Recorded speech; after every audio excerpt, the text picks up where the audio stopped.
Hello everybody, welcome back to a brand new video. Excuse me. Today we are going to be doing a commenter's request.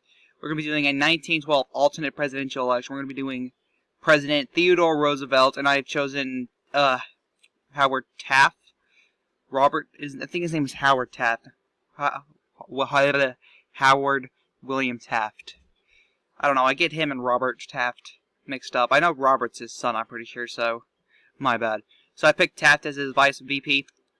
I felt like he would have gotten rid of Fairbanks in order for Taft in this election.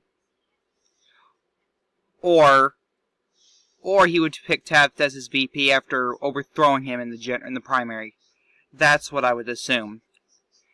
We also have his opponent, Eugene Debs, who was a socialist, which not very good, but I do believe he would have chosen Champ Clark, the Speaker of the House, which would help him win the South pretty handedly, if I had to guess. If he didn't choose Champ Clark, I'm pretty sure he'd lose every single state, except maybe Delaware.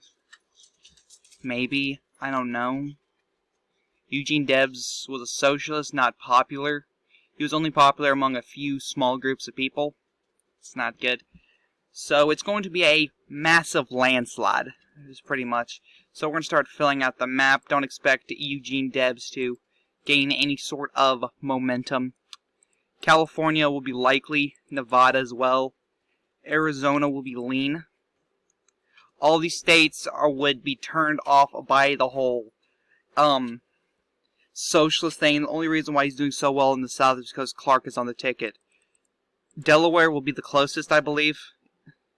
Just because you could consider it part of the South and you consider it part of the North. And I think they would both be targeting this little, even though it's 3 electoral votes, I feel like they'd both be targeting it. West Virginia, Pennsylvania, New York, all would be won in a likely margin. Nebraska would be safe. Oklahoma would be safe. Colorado would be lean. West Virginia would be lean as well. It was a deep southern blue state, but I think Roosevelt would narrowly pick it off. Again, the socialism is not popular. Same thing with Ohio. Indiana would be likely, if not safe. So let me just make the map all nice and pretty. This is essentially the map we're looking at. 366 to 165. Now, as you can see here, the 1912 election was considered a landslide for the Democrat. Woodrow Wilson won 435 electoral votes. But, of course, only winning 41.8% of the vote. Eugene Debs, in this election, was running as a socialist from Indiana, and he got less than 1 million votes, which is pretty impressive. He got 6%, did better than most. We could take a look at the, totals. He wasn't on the ballot on most states. He was on the Colorado and Connecticut ballot, didn't break 1%. I don't think he broke, it kind of looks like he didn't break.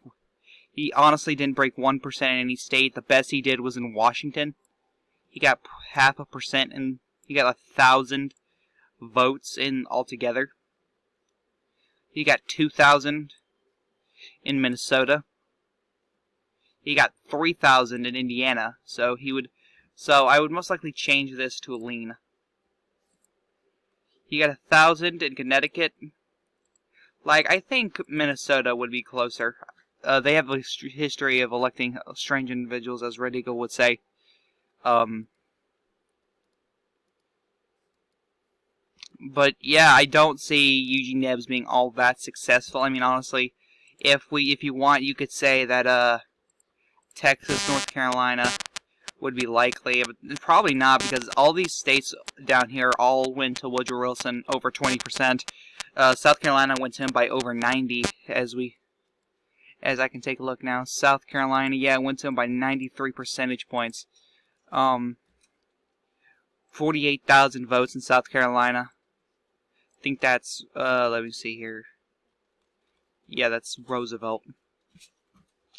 48,000 votes for Wilson's, 1,000 votes for Roosevelt, 500 votes for Taft, and only 100 for Debs. I don't know. But anyway, guys, this is the Catacomb saying peace.